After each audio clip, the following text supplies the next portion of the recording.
Hey, what's up? Happy New Year! How are you? Have you missed me? I have so missed being around this little Facebook Live universe with y'all. But, you know, family time, holiday time, travel time, all that good stuff.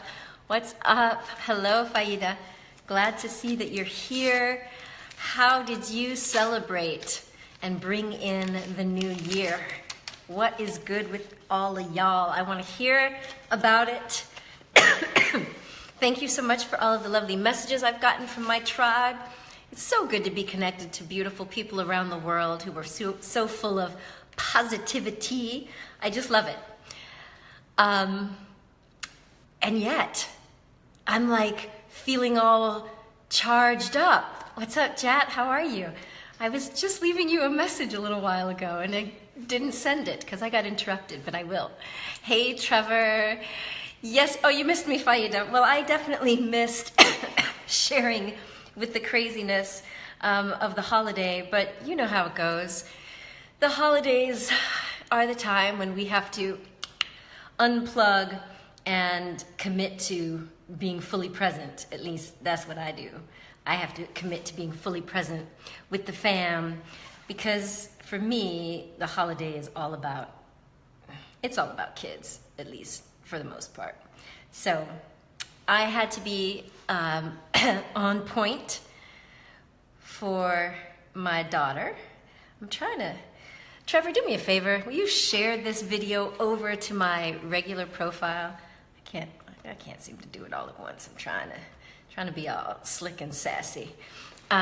Anyway, so what all did you guys do? What did you do? Who traveled? Oh, one of my beautiful friends, Gita Winter-Graugard, the author, she posted some amazing shots of her in France with some just luscious powder. Now, I do not ski anymore. Even though I grew up in Denver, Colorado, and I did ski as a kid, but nowadays, I don't like being cold. I know, that sounds trifling, right? But I don't like being cold. So, what's up, Zazzy? Happy New Year.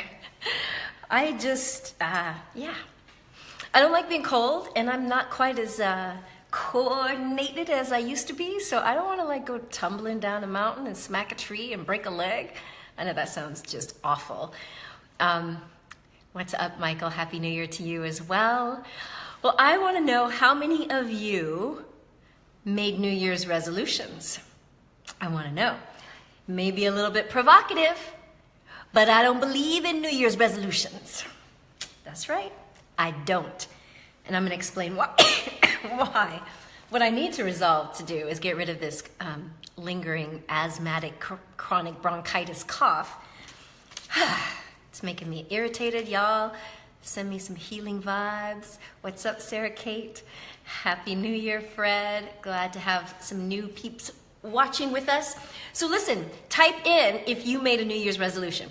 Because one of the things that we did just before the holiday, just before New Year's, is I hosted the Best Year Yet workshop.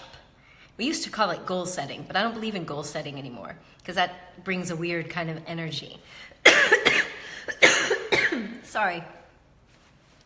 But what I wanted people to do was get really aligned with the vision that you want for yourself, for your life, for your health, for your business, for your relationships, for your finances, and then get really clear about how you're going to manifest that and not just being, you know, kind of setting a goal that you're never even going to put action behind.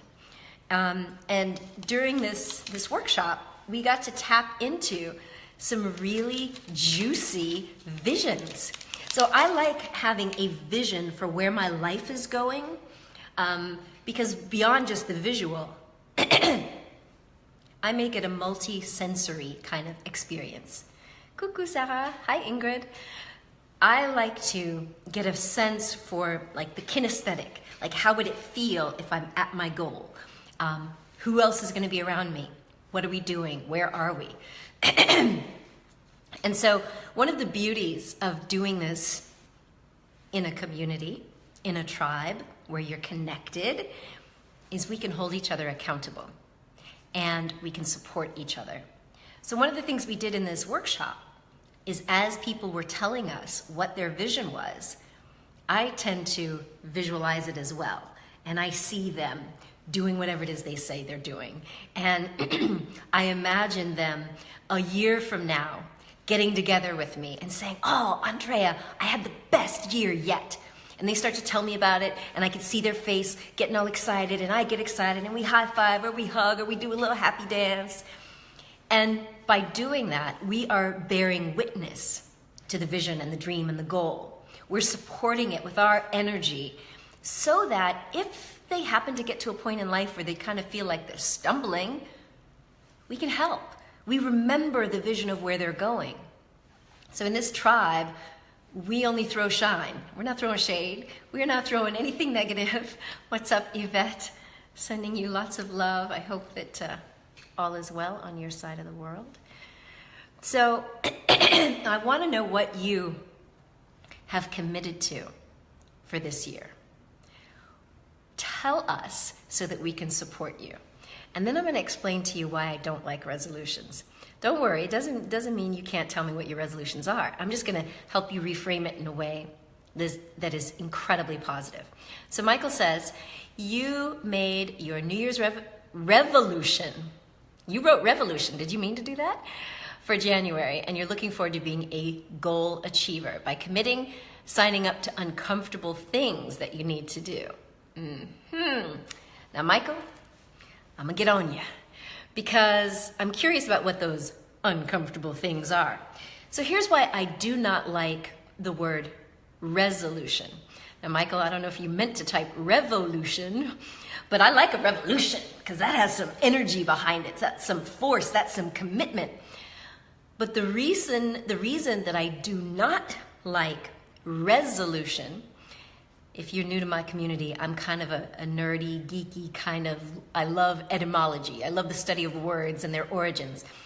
If you look at the word resolution, when we resolve to do something, it generally means we've kind of like given up, given in, been forced or coerced to do something.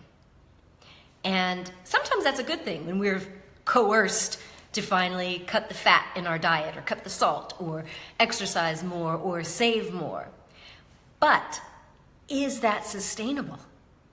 Well, just look back on the last few years of your life. How many of those resolutions that you've made in the past did you actually keep? And how quickly did they fall off?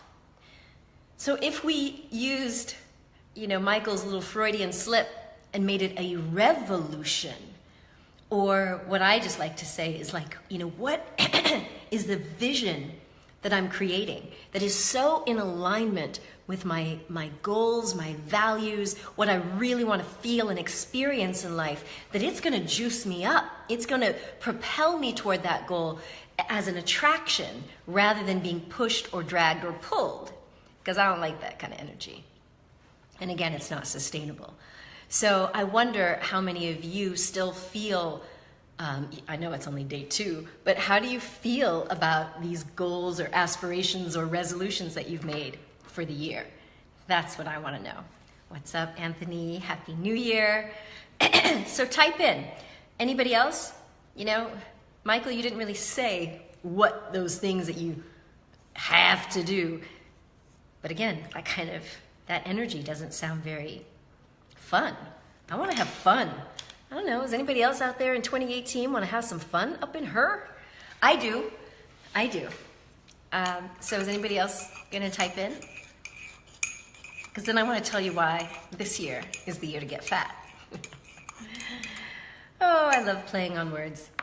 If you've ever wondered why I love rap music and hip hop, it's not because of the crazy cursing. It's generally because of the 808. Yeah, the bass. And it's because of the clever use of language. I love a clever use of language. What's up, Crystal Familia? So you're going to do stuff you've never done before, Trevor. Okay, all right. So here's the deal. I have shared previously here that when I was really, really dealing with some dark depression and PHAT, I hear you, Trevor. When I was really, really struggling with depression, I saw this therapist. And, sorry.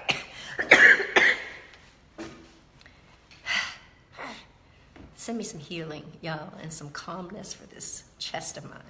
All right, so I saw this therapist, and he could tell that I was all wound up and I was anxious, and then the depression was making me so low that I just wasn't feeling good about getting up and doing things. And I still had a really high-powered career, but I wasn't feeling good.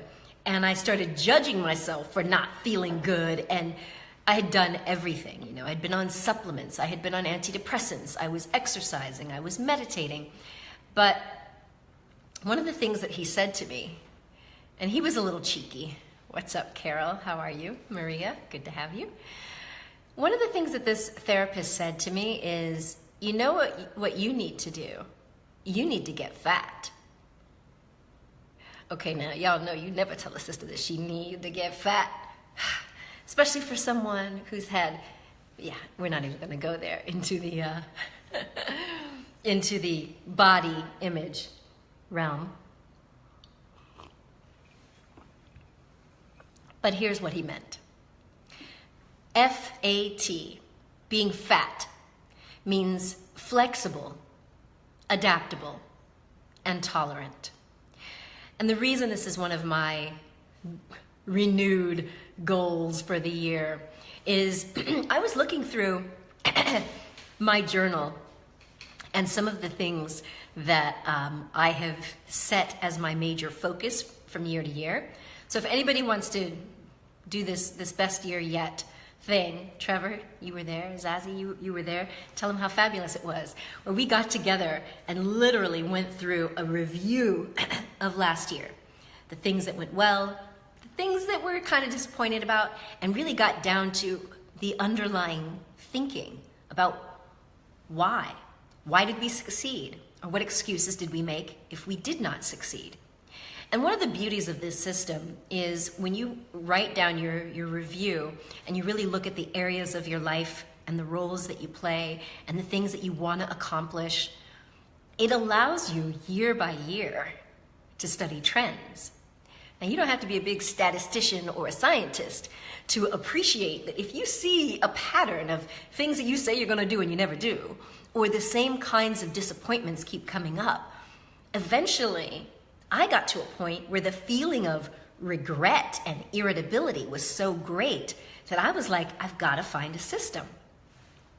Now, when I looked back, I think it was 2012-ish, in one of my best year yet assessments, one of my focus points for the new year was to embrace something that the French here in France call lâcher prise. So Sarah, if you're still around, or even Anthony, type in, what does lâcher prise mean? Anyone? Michael says, you feel awesome as you've been doing them already and looking forward to being consistent in your health and business. And you love having fun, doing motivational videos. Okay, motivation, sweet. So, Anthony, flexible, adaptable, tolerant. You possess these in spades, but not always appreciated. Okay, what's up, Anna? Good to have you here. Happy New Year. So is anyone going to type in? Any of my French speakers? What does lâcher prise mean? What does lâcher prise mean? So it's funny because as I was looking back over this 2012-ish thing, and it was like, wow, my focus was to become flexible, adaptable, and tolerant. In other words, to do a little bit of lâcher. Well, I guess none of my French speakers are typing today. Okay, guys, I'm going to just tell you. Lâcher prise means to let go. Drop it. And here's the thing. The amount of suffering and disappointment in your life is generally directly proportional to how much tension you have. And that can either be tension from you holding on to something, you're so attached, or you're pushing against something. So the amount of tension in your life is directly proportional to the amount of disappointment and suffering that you will experience. And so this idea about this being flexible, adaptable, and tolerant means, okay, I may want to go in this direction, but if I'm coming up with resistance that, some of the Zen people would say, if you're exerting more than 2 ounces of force, you're pushing too hard.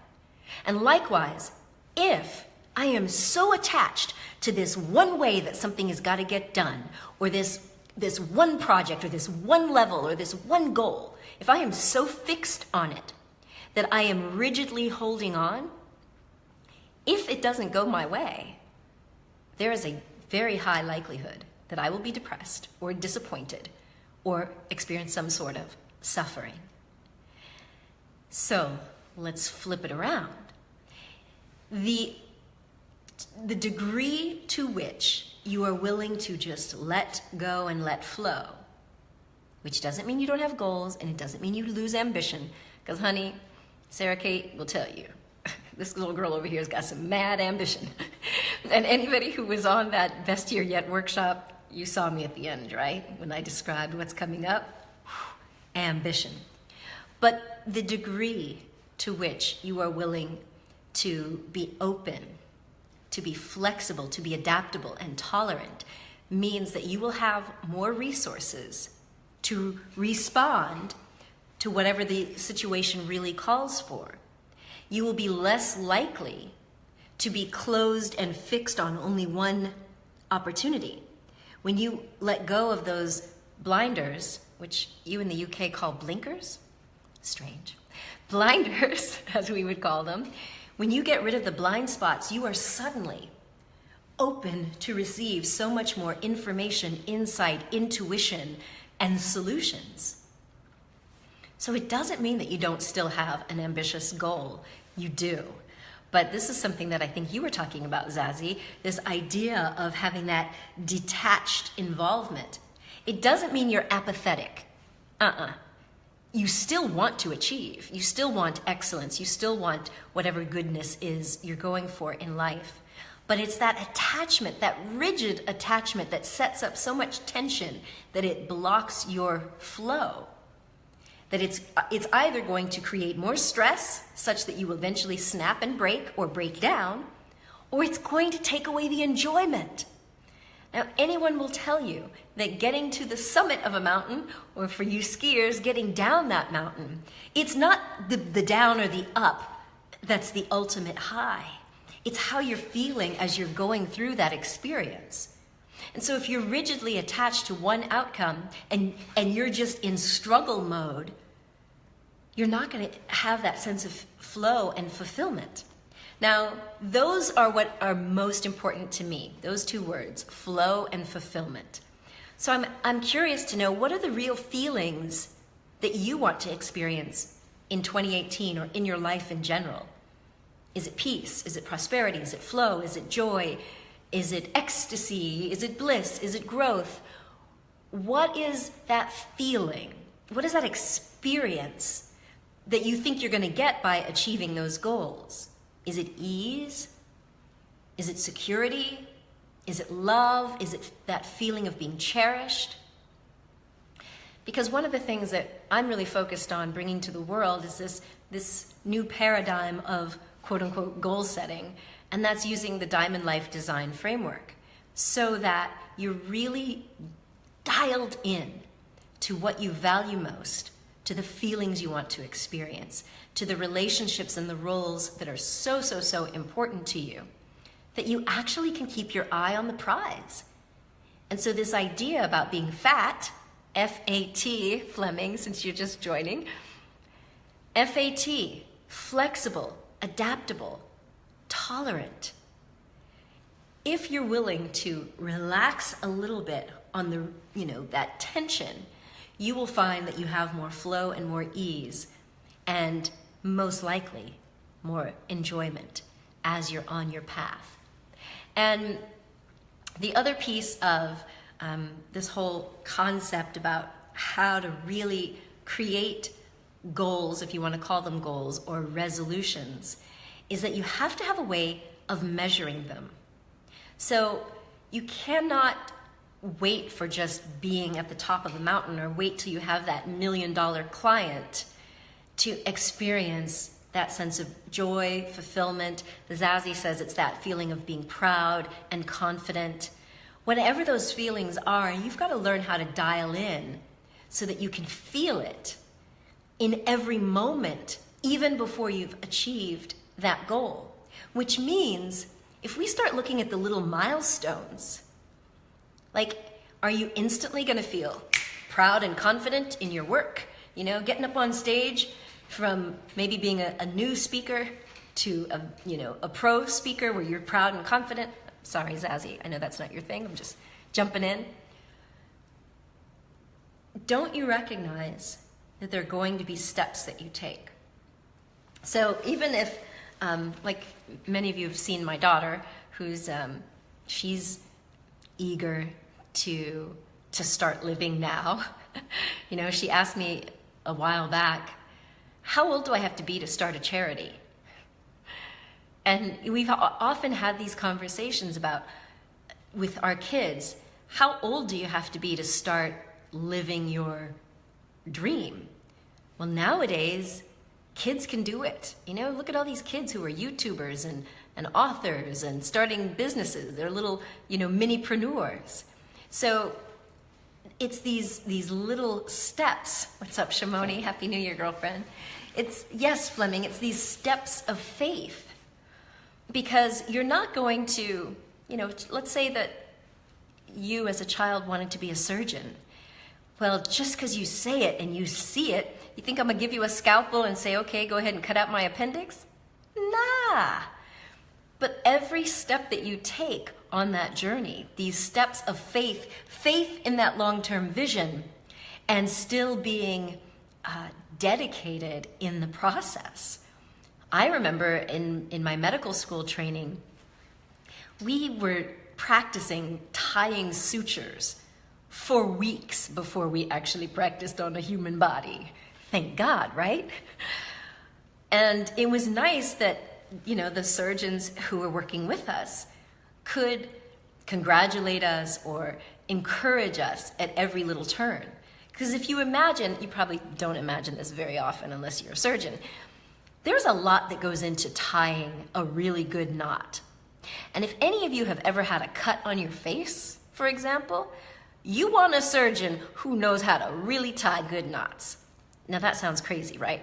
But think of the last time you were tying maybe like your hoodie or even a shoe. If you pull too tight and the fabric gets all bunched up, well, imagine if that's your skin. If you pull too tight on a suture on the face, that would leave a pretty ugly scar. Likewise, if you leave it too open, that's also going to leave a scar, or it could let in infection. I don't know why I picked this analogy, but you can imagine that there's so much that goes into it. There's how do you hold the needle and the thread and the scalpel? How do you make that first turn? How much do you pull? How much slack do you leave? Like, those are all tiny little steps that eventually add up to you having a fabulously closed suture. So encouraging and getting that sort of pat on the back at every level adds to that sense of confidence and awards you in your steps towards competence, right? So what's up to my big brother Gerald? Happy New Year. So what are you willing to do to put in place so that you can congratulate yourself or notice when you're actually making progress to your goal? Because for most of us, very few of us have little bitty goals, at least the people that I hang with. Most of us have these big, ambitious goals that are going to take months, maybe even years to achieve. So you've really got to be able to track your progress and give yourself a little pat on the back, even if it seems like it's small or trivial or like, oh, you should have done that. Because psychologically, We need our brain and our mental energy, our overall energy to keep us motivated and moving forward. So I want you to just keep that in mind, that if you can acknowledge and celebrate each and every one of the milestones that you make, you're going to keep your energy and your motivation high. So those are my little pearls for you on this first week of January 2018. Be fat, flexible, adaptable, tolerant. Track your progress and be willing to give yourself a little boost, whether it's a little gold star or a little happy dance. Celebrate your progress to keep your energy high and to prove to yourself, including to that little whatever kind of voice you got in your head. Mine have in the past been a little bit stank. They're no longer there. But you've got to be able to, yes, Trevor, celebrate the victories. So that part of you that doubts, that part of that internal critic can really take a chill and start to recognize, oh, snap, you're a little more competent than I realized. Okay, I see you, I feel you. Does that make sense? Does that make sense, my friends? So if there's anything that you want support on in making sure that this is the year that you follow through, we are doing all accountability and support. That is the focus for 2018 for me. I shared recently that my book is coming out. Thank you, Dr. Janet Anthony. I see you just popped on. Y'all need to, if you enjoy my book, you need to thank Dr. Janet. Because I have been working on this book for a long time, and it has just been kind of percolating. So my new book is I Love You, Me. And this is really me telling it all. Yeah. So there you go. I shouldn't have said that because my brother was on. Maybe he's already popped off. But no, I Love You, Me is my journey through depression and anxiety, and including the time that I really wanted my life to be over, and how I came to where I am today, and that is very happy, very fulfilled, not depressed and anxious, not on antidepressants.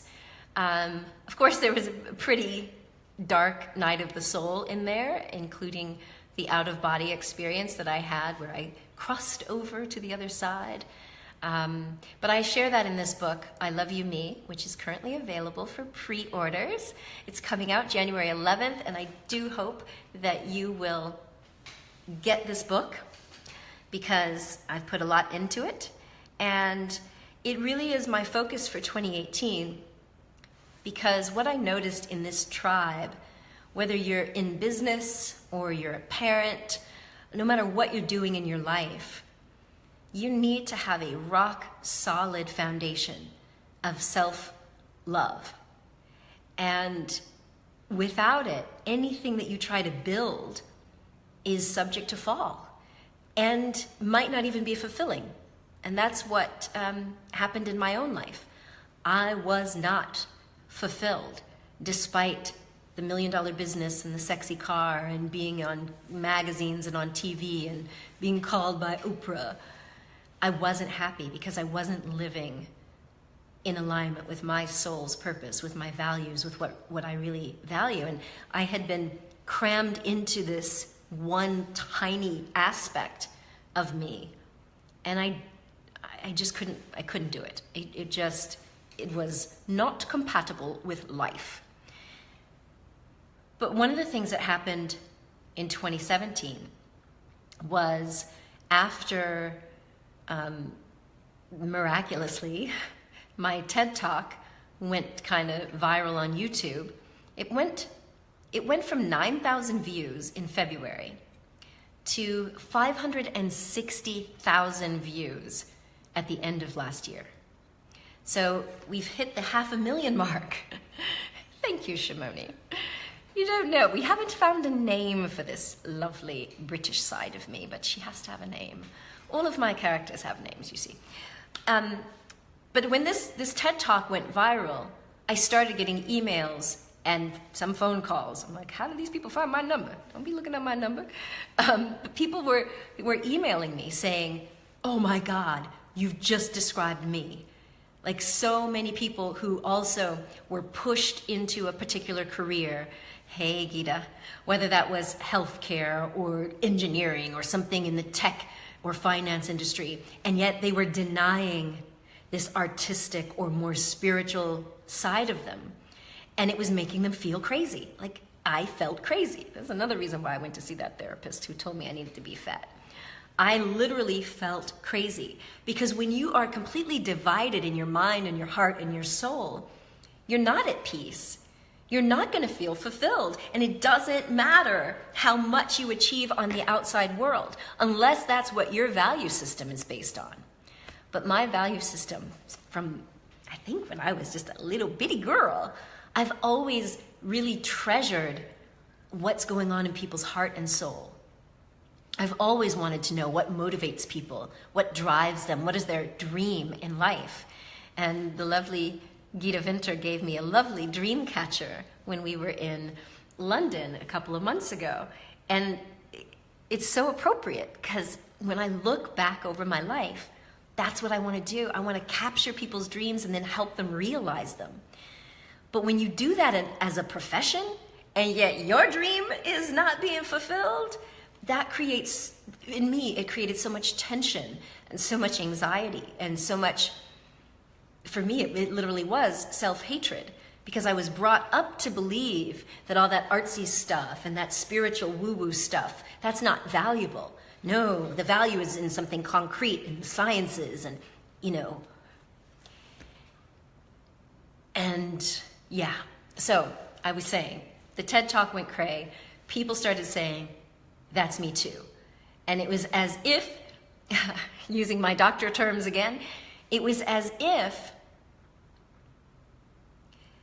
seeing the TED Talk where I talked about become who you are, to learn who you are, to love who you are, and to live who you really are. It was as if when I shared my story about how crazy I was at that dark night of the soul, it was almost like a diagnostic tool. People were watching and saying, yep, that's me. Yep, done that too. Oh, imposter syndrome? Yep, feel like a fraud. Perfectionist, still not satisfied, still feeling unworthy. And it was as if they were all saying, now what? You've just diagnosed me. Now what do I do about it? And I mentioned to Dr. Janet there that it just so happens that at the International University of Monaco, right around the corner here, I was invited to teach. Looking at the time here, because y'all know how I get. I be running my mouth, just tell me to be quiet.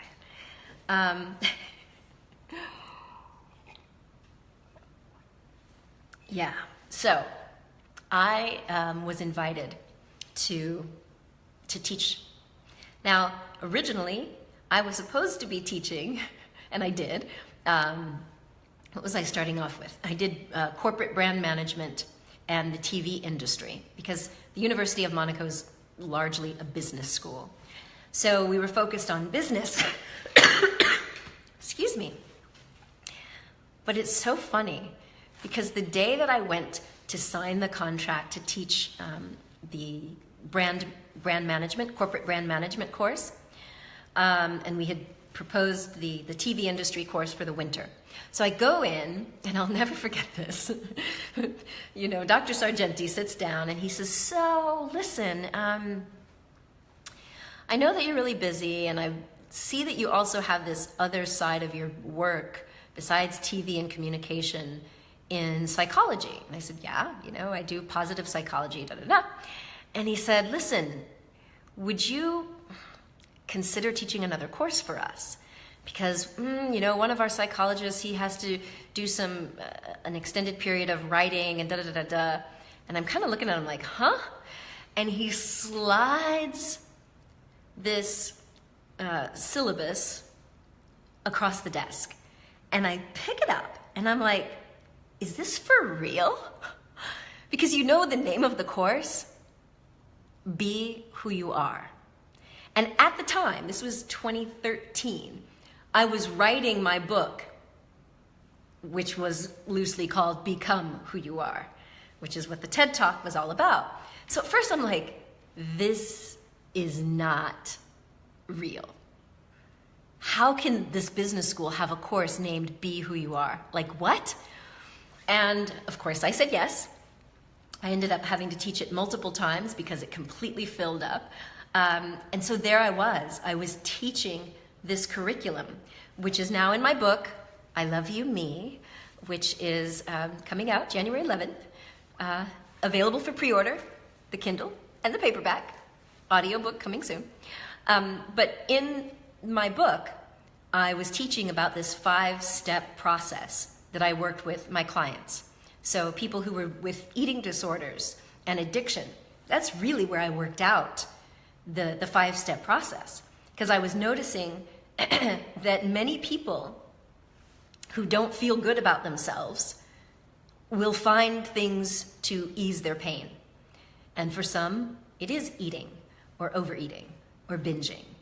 For some, it is addiction through various substances, gambling, sex addiction. It could be, a whole host of things. But what I noticed with some of my clients was I would do acupuncture. My mom was doing the psychological counseling. We also had a psychiatrist with us in case they needed medical management. We had an OBGYN to make sure their hormones were straight. We even had a fitness studio and a salon in my institute. And we were really doing this holistic treatment approach.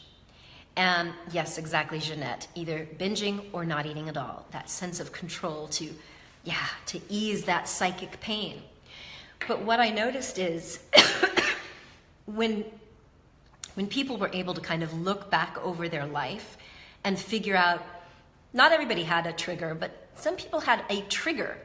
It was either an emotionally absent parent or an abusive or alcoholic parent, or they were abused by someone else. There was sometimes trauma in their background, and sometimes it was, hereditary, whatever. But what we discovered is if we could get back to kind of the core of where their sense of identity and self-worth came from, many of them could heal and go on. So for example, no trauma in this one, but I did have a client who was the firstborn, and when her younger sister came around, her younger sister was born a preemie, she was premature, and she required a lot of care. She was in the neonatal ICU for months before she got to go home. And so my client went from being, number one, getting all the love and attention that she needed, to suddenly all the attention had to go to her baby sister. Now, we get that as adults. Of course that makes sense. It was a premature baby. It was touch and go for a long time. Family was alternating going to the hospital.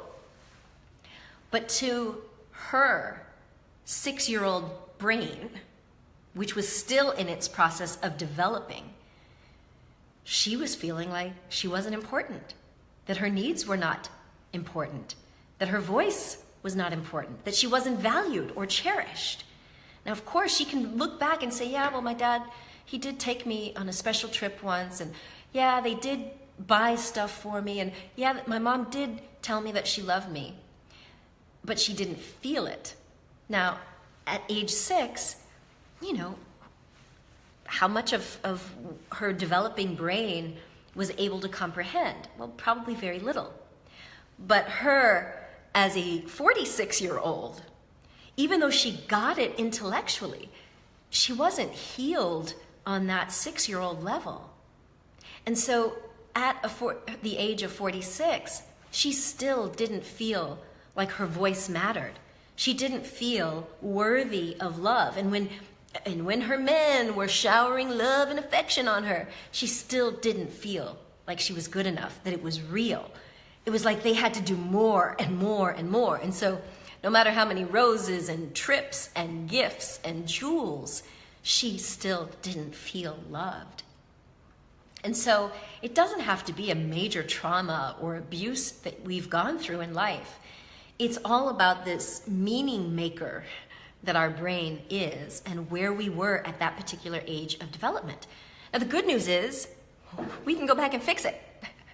You know, it doesn't have to limit us forever.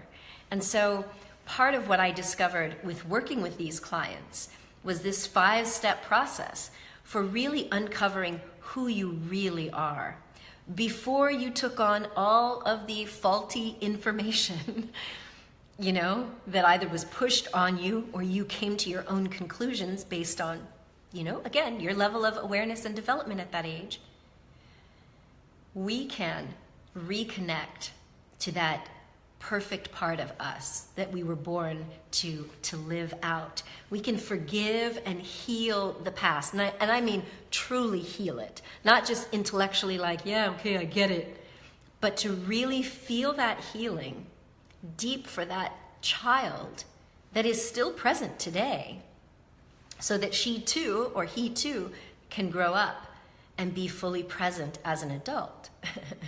Because what I've noticed is many of my adult clients have got a 6-year-old or a 16-year-old inside of them that's running their relationship or trying to run their finances or running their company. Now, how clever is that? Not so much. So we, getting a little phone call at the same time. So this is something that we have to bring that consciousness to. And so that first step is about identifying who you really, really are. Before you were programmed, before you were hurt, before whatever. Like who you are at your core. And then as we move on from that awareness, it's getting to that acceptance. And that means accepting the good in you. And I know some of y'all have an issue with that you don't want to brag. Nothing about me is special. But that's not true. There is only one you on the planet.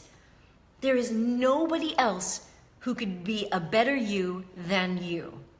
Even identical twins. Now, if you think about it, right, we have these fingerprints. Your fingerprint is unique. Even if you were born a twin, you won't have the same fingerprint. And to make it even more juicy, you don't even have the same lip print. Our lip prints are unique. Woo. So understand that your spiritual DNA is unique to you. Even if you're a coach and they're a coach, or you're this and it doesn't matter. The expression that comes through you is unique and there's nothing else like it on the planet. And so this idea of accepting that you're born with certain gifts, talents, attributes that are unique to you, and they need to be animated by your soul presence. You know what I mean? We need you to be expressing what only you can express. Because even if I try to copy you, I ain't gonna get it right. And I'm pretty good. Right? Happy New Year, Shaquille. Yes. So I don't know if Dr. Janet's still here, but what is that scripture that you shared with me, Janet, about being, I'm not gonna mess it up. What was it? Fearfully made, but not fearfully in the bad way. Janet, you have to type it in. But the bottom line is, when you can be aware of who you are and accept who you are, then the third step is about accountability, which means forget what happened in the past. Learn the lessons. Forgive the perpetrators, even if the perpetrator was you, and now take accountability in this present moment for what you are going to create going forward. And the other reason why I like my rap music, because y'all are always asking me about my playlist. Well, not y'all. Okay, 2 of you. Trevor, and for whatever reason, Margareta. Always asking me about my playlist. Full of hip-hop sometimes.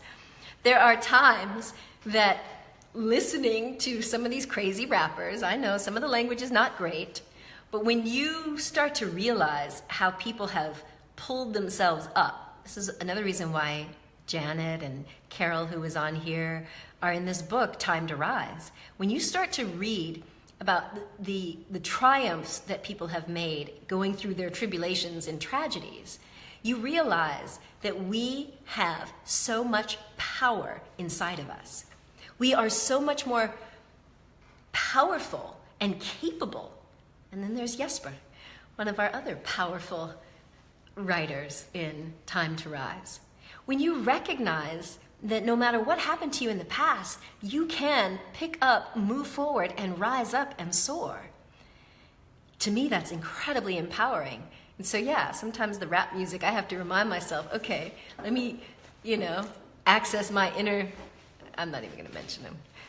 I don't access their notorious, felonious past. But yes, Jay-Z, a little Biggie, a little T.I., it just reminds me, pick yourself up, child, keep moving. So that's step 3 is about accountability. Step 4 is about inspired action.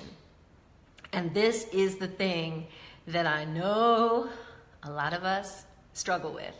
And that is not taking any action, 0 action, unless it is inspired action.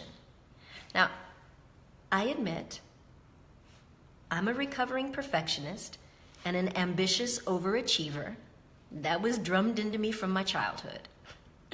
There's another one of our authors, Dr. Leslie. What's up? I was primed for always achieving and going after that next goal and next goal. But here's the thing.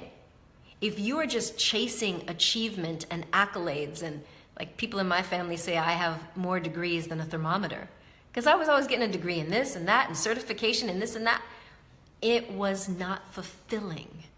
And it was busy work that was keeping me away from being in true alignment with my soul. And it was because I didn't trust. I didn't trust that, I have these little gifts and what my dreams and visions are equally important. And so it takes practice. But if you're willing to say, I'm not going to do anything unless it's in alignment with my values, my heart, my soul, my dharma, my life purpose, my God, whatever it is, something that is bigger than the little egoic mind. So that's what step 4 of this 5-step process for building self-love is. And step 5 is all about appreciation and gratitude. Yes. So Britt says, let us cradle in the arms of our universe without fear. Yes. That is the lâcher prise at its best.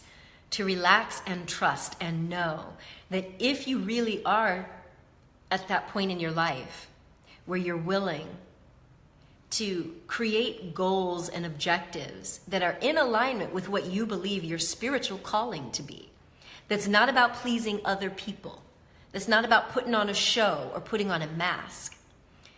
If you're bringing forth what is really within you, then you're really going to have the support of the universe. And that means we have to take a little bit of practice. And I think the reason why I so love the way that my dharma is unfolding, my life purpose, is because when I work with clients, it's generally around a project. So I don't do one-on-one coaching and counseling for psychological issues. We generally work around a project.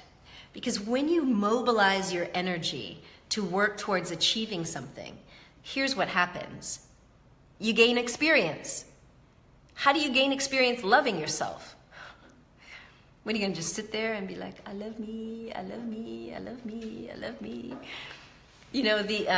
The book that I wrote, I Love You Me, the title actually came from a mirror meditation. And Leslie, you do mirror meditations.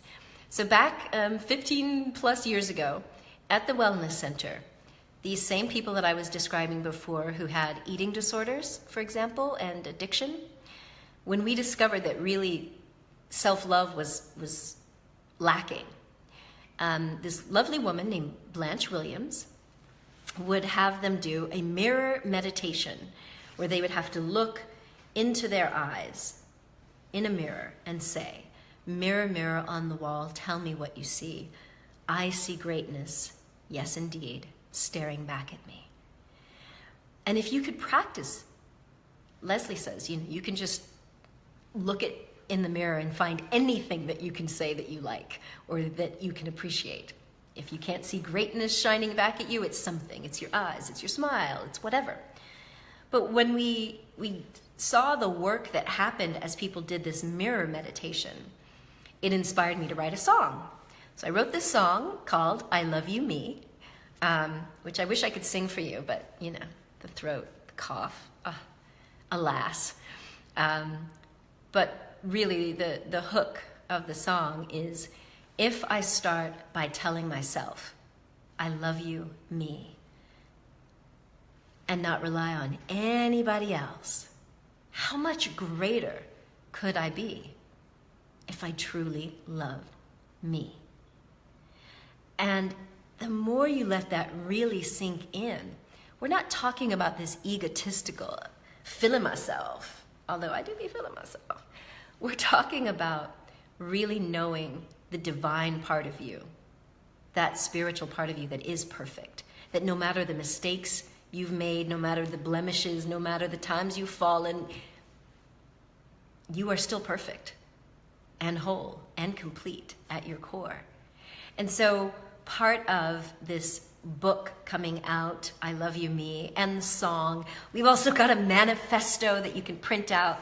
I'm toying with the idea of recording it, the words of the manifesto, so that you can actually upload your own and have this beautiful music track with your own voice saying the manifesto, or me saying your empowering statements. Sound cool?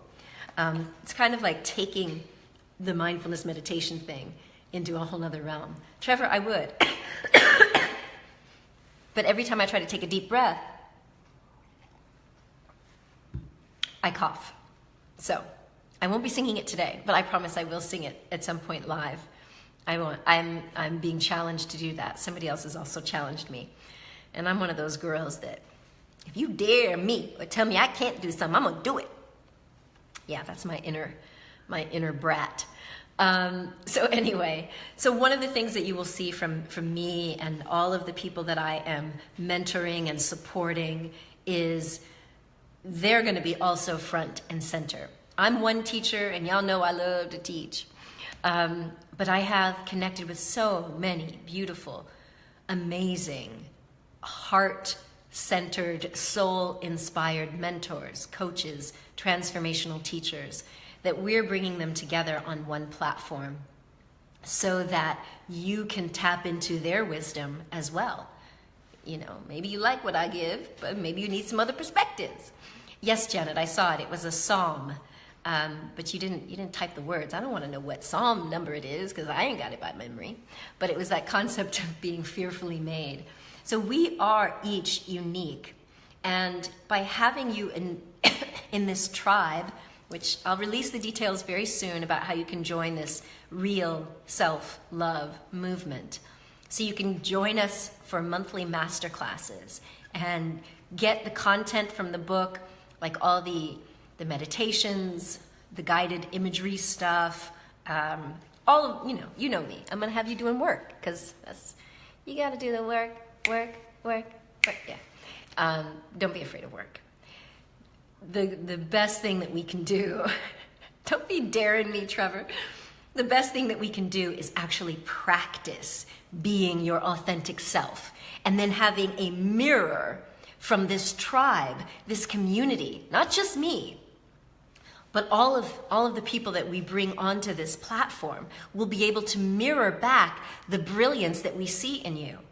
And one of the things I recognized is when you decide to step up and be your authentic self and affirm that you're going to live your life in a certain way, chances are there are going to be some people who are not happy with that. Or you think they won't be. You're afraid, oh my gosh, if I step out as the real me, what are my parents going to think? What are the people at work going to think? What are my girls from school going to think? And so, yeah, some of us are going to have to leave our family of origin. We may leave friends behind. But the beauty of having this virtual community is that you're not alone. If you've always been the weirdo, woo-woo, empathic, psychic, talking to angels or talking to yourself, you're not alone. If you've always known you kind of were a misfit, you didn't fit in, but you tried to get in and fit in, as Dr. Janet calls it, chameleonizing, and you're afraid that, oh no, if I stop being that, who will I be? Well, you can come over here and be your authentic self. And step by step, you will gain that confidence to see that you ain't gonna die. We're gonna unpack fear. Like, why do people have such fear about affirming what they really want out of life and who they really want to be? This fear of disappointing other people because you're no longer fitting into their box or that role that they assign to you. It's time for you to be in control of your life. And I mean the highest version of you. I'm not talking about this egotistical, oh, me, me, me. I'm talking about living in alignment with your soul, with your highest self, sovereign self, whatever you want to call it. Step out of the boat, says Fleming. Yes. Hey, Jude, how are you? Yep, they not happy with the real me? Peace out. Deuces. That's right. So there you have it. We've got to do this. And I believe that 2018 is going to be a phenomenal year for stepping. I am, girl. Janet, you got me. I don't know what. You throwing scripture out there. You made me want to step up and preach. Lord, help us. Yeah, you better pray. Lord, help us. You don't want me to start preaching. But for real, tapping into who we really are, expressing it, getting feedback and encouragement from a tribe of heart-centered people who are only going to see the best in you, who are going to lift you up. That's what I'm talking about. So you will see more about this new movement, the real self-love movement. It is so time, and I am so excited. I can't even believe how excited I am about this. What's up, Claire? Good to see you. Happy New Year. So there it is. You can get the book. It's called I Love You Me. You can join our empowerment community. Yes, I am already preaching, Fleming. Oh, Lord. Oh, Lord. It's going to be a juicy year. And this is the way that I will be able to support you in achieving what you want to achieve. But as you'll hear me say over and over again, the achievement is not what's going to make you feel good. It's who you are being. It's not the doing, it's who you're being as you're doing it. If you're in this flow, if you're feeling your soul and just getting lit up by the divine, by your heart, by your passion, yes, Carol, in the flow, flexible, loving, open, and well. I'm going to add a wow up in there. Yes, Carol, I love it. So y'all, if you have not checked out the book, Time to Rise, some of the juiciness that you see flowing here from Carol Fisher and Dr. Janet Anthony and Leslie Van Oostenbrugge, so many fabulous, fabulous people from around the world have opened up to share their personal stories of overcoming and really, really setting a course in life of no regrets. I absolutely love it. So, so proud and inspired by these people. You're going to keep seeing and hearing their interviews on my radio show and on the video show. Check them out, because I know without any doubt. And I also saw that Joana Soares joined from Portugal. She's also in the book. I know that you're going to read some of these stories and you're going to get something. There's going to be something, a spark that lights you up and reminds you of your divine power and potential. All right, my friends? So, thank you for tuning in to my first live rant of 2018. Keep it coming. Yeah, I want to be more consistent. December was a crazy month. Oh my gosh. but it's going to be juicy. The book comes out January 11th. I will be with some of you in the United States for the very first book signing for Time to Rise and for I Love You, Me. Both books are going to be there. We're going to be discussing it and doing a signing in Silver Spring, Maryland. It's going to be a beautiful thing. So have a fabulous, fabulous rest of your week. And remember to just be flexible. Don't be rigidly attached to anything, and no more pushing with such force that you might break, okay? Love, love, love to you all. Thank you for all of these positive words. Gerd says, Time to Rise is such an inspirational book. Anthony says, Time to Rise is great, and he's also looking forward to I Love You, Me. Yay! Love it. I'm so glad that you guys have been enjoying it. Yep. I love it. So, hey, you're welcome for the rant. I'm very happy to have been sharing. Love you too, Dr. Janet. Thank you all for being here, and love to you, Britt, and bisous pour Amalia. Sorry, I'm thinking of Sienna's middle name, Amalia and Amélie. Bisous, bisous, bisous. So, much love to my peoples. I love you, and I am so excited to see you in 2018, rising and shining. If you need anything, just send me little messages. You can keep sending those healing vibes to my little coughing situation here. And I will see you again, maybe once more before I leave for the United States. Maybe you'll see me one more time here in France. Maybe. But if not, please stay tuned for the release of my book. Yay! Much love. Bye, everyone.